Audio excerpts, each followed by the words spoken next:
पाकिस्तान ने अमेरिकी राष्ट्रपति डोनाल्ड ट्रंप द्वारा पेश की गई गजा शांति योजना से अपना अलग रुख साफ कर दिया।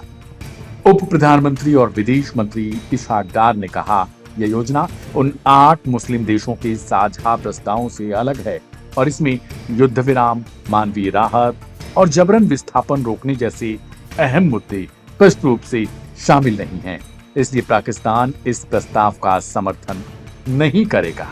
कुछ समय पहले प्रधानमंत्री शहबाज शरीफ ने व्हाइट हाउस में इस 20 पॉइंट योजना का स्वागत किया था, पर जैसे ही योजना का पूरा मसौदा प्रकाशित हुआ, पाकिस्तान की चिंताएं तेज हो गई। इशहाक डार ने दोहराया कि यह हमारा दस्तावेज नहीं है और पाकिस्तान किसी भी समझौते में शामिल नहीं होगा जो फिलिस्तीनियों के बुनियादी अधिकारों और उनकी सुरक्षा को संदेह में डालता हो। विशेषज्ञों और क्षेत्रीय जानकारों की राय है कि नेतन्याहू ट्रंप बैठक के बाद समझौते में कुछ संशोधन किए गए, जिनमें इसराइल की वापसी को शर्तों से बांधना और एक सिक्योरिटी जोन जोड़ना शामिल है। पाकिस्तान के लिए संशोधन चिंताजनक है क्योंकि वे हमास के आत्मसमर्पण और गजा पर विदेशी सुरक्षा आश्वासन से जोड़ते हैं, जो पाकिस्तान स्वीकार नहीं कर सकता। इशहाक डार ने बताया कि कतर और कुछ अन्य अरब देशों ने आश्वासन दिया है कि वे हमास को समझौते के लिए राजी कर पाएंगे, पर पाकिस्तान किसी भी हालत में इसराइल को मान्यता नहीं देगा। डार ने कहा, हमारा मकसद केवल मानवीय मदद पहुंचाना, रक्तस्राव रोकना और वेस्ट बैंक व फिलिस्तीनी नागरिकों की सुरक्षा सुनिश्चित करना है। आंतरिक राजनीति और जनभावनाएं भी बदलाव में महत्वपूर्ण रोल निभा रही हैं। सोशल मीडिया, विपक्ष और नागरिक समाज की प्रतिक्रिया ने सरकार को सतर्क किया है। शहबाज के स्वागत को सार्वजनिक दबाव का सामना करना पड़ा और इसके बाद औपचारिक दूरी जाहिर की गई। कुछ जानकारों का मानना है कि शहबाज शरीफ ने बिना मसौदे को पढ़े शांति प्रस्ताव को लेकर अपनी राय नहीं रखी थी, लेकिन उन्होंने जब देखा कि पाकिस्तान की आवाम इसके खिलाफ एक होकर आवाज उठा सकती है, तब उनको अपने निर्णय को पीछे लेना पड़ा। पाकिस्तानी जनता इस बात के लिए अब बेहद आक्रामक हो रही है कि आखिर पाकिस्तान दोहरा रवैया क्यों अपना रहा है। एक तरफ वो इसराइल को दुश्मन भी मानता है, दूसरी तरफ फिलिस्तीन के लिए आज तक कुछ भी न कर सका, जिसका नतीजा निकला कि पाकिस्तान की सरकार को नए अमेरिकी दोस्त से अब खुद को अलग करना पड़ा। प्लान के विवादित बिंदुओं में 72 घंटे में बंधक रिहा करने और हमास का पूर्ण निरस्त्रीकरण जैसी शर्तें शामिल हैं, जिन्हें लेकर पाकिस्तानी नेतृत्व ने कहा कि यह असंभव और गैर व्यावहारिक मांगे हैं। उन्होंने अंतर्राष्ट्रीय गारंटी, स्वतंत्र निगरानी और विजिटिंग मैकेनिज्म पर जोर रखा है ताकि किसी भी नेता या सिविलियन की हत्या या जबरन निकासी न हो। अब क्षेत्रीय कूटनीति की जिम्मेदारी कतर, मिस्र और तुर्की पर पड़ गई।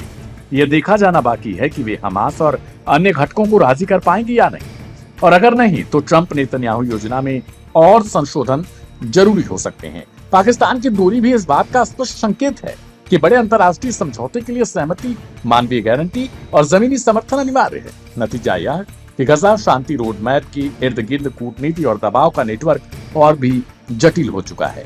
अमेरिका, इसराइल, अरब गठजोड़ के बिना कोई टिकाऊ समाधान मुश्किल दिखता है। पाकिस्तान ने अपने रुख से यह संदेश दिया कि जब तक मानवीय व्यवस्था और न्याय की गारंटी न मिले, वह किसी भी राजनीतिक सौदे का हिस्सा नहीं बनेगा। लेकिन इसके पीछे जानकारों का मानना है कि पाकिस्तान की सरकार नहीं, बल्कि वहां की आवाम है।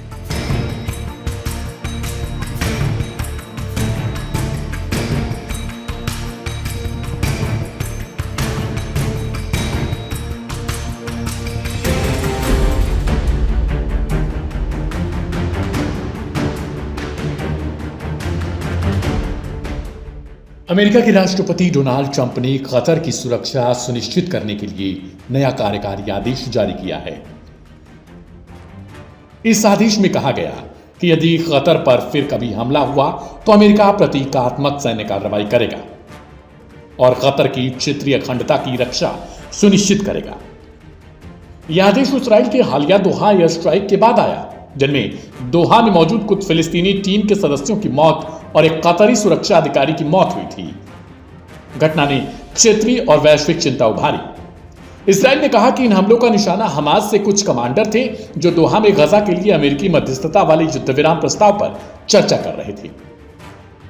इस घटना के बाद इसराइल के प्रधानमंत्री बेंजामिन नेतन्याहू ने कतर से क्षमा मांगी और व्हाइट हाउस कॉल में ट्रंप ने भी स्थिति के विवरण पर बातचीत की। अपने आदेश में डोनाल्ड ट्रंप ने कतर और अमेरिका के बीच सैन्य सहयोग और साझा हितों पर जोर दिया और कहा कि कतर ने कई बार क्षेत्र में शांति और स्थिरता के लिए अमेरिका का साथ दिया। इसलिए उनके शब्दों में कतर की सुरक्षा की गारंटी अब अमेरिकी नीति का अहम हिस्सा है। 9 सितंबर की हवाई कार्रवाई के बाद वाशिंगटन ने कतर के साथ रिश्ते सुधारने की भरपूर कोशिश की, वहीं इसराइल के प्रति अपनी वफादारी भी दर्ज रखी। अमेरिकी विदेश मंत्री की कतर यात्रा और अरब मुस्लिम नेताओं की दोहा में एकजुटता ने स्थिति की नाजुकता को और उजागर किया। कतर ने उन हमलों को कायरतापूर्ण और विश्वासघात करार दिया और उसने अपनी संप्रभुता की रक्षा का संकल्प जताया। मिडिल ईस्ट के कई जानकार अब भी मानते हैं कि ट्रंप ने यह सुरक्षा गारंटी इसलिए भी जारी की ताकि कतर खुले तौर पर अमेरिका इसराइल के गाजा पीस प्लान की शर्तों का विरोध न करे। उनके अनुसार कतर ने उस प्लान की कुछ शर्तों पर चिंता जताई थी, खासकर उन्हीं पंक्तियों पर जिनमें कहा गया कि हमास को पूरी तरह निष्क्रिय कर दिया जाए और उसका गजा में शासन खत्म कर दिया जाए। ऐसे में कतर पर सुरक्षा का यह समझौता एक स्पष्ट इशारा है। अमेरिका यह सुनिश्चित करना चाहता है कि कतर जो मध्यस्थता और मेजबानी का रोल निभा रहा, वह सार्वजनिक रूप से प्लान का विरोध न करे और क्षेत्रीय सहयोग बनाए रखे। विशेषज्ञों का भी कहना है कि यह कूटनीतिक चाल बहुत कुछ संकेत करती है। यह न केवल कतर की सुरक्षा की बात है, बल्कि यह इस बात का भी पैगाम है कि अमेरिका अपने सहयोगियों के बीच राजनीतिक आदेश व्यवस्था कायम रखना चाहता है ताकि गजा पर प्रस्तावित व्यवस्था पर एक तरह का सामूहिक समर्थन दिखाई दे। कुल मिलाकर यह कदम क्षेत्रीय कूटनीति का एक महत्वपूर्ण मोड़ है। सुरक्षा की गारंटी, माफी स्वीकारा और मध्यस्थताओं की कोशिशें सभी मिलकर यह दर्शाती हैं कि गजा के विवाद का समाधान कितना जटिल और संवेदनशील मसला बना हुआ है। ऐसे में अब देखना यह दिलचस्प होगा कि कतर क्या इन सुरक्षा गारंटियों के बाद इसराइल और हमास के बीच जो शांति वार्ता के लिए अमेरिका के द्वारा एक 20 सूत्रीय मांग रखी गई है उसको मान लेगा या फिर अब भी अपनी उन शर्तों पर एक बार फिर से विरोध दर्ज कराएगा जिनमें हमास को अपने हथियार त्यागने के लिए कहा गया है।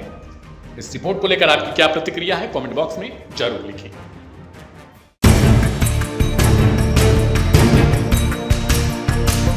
गाजा और इजराइल के बीच तनाव एक बार फिर तेज हो गया है। बीते 24 घंटे में हमास ने दूसरी बार इजराइल पर रॉकेट हमले किए हैं।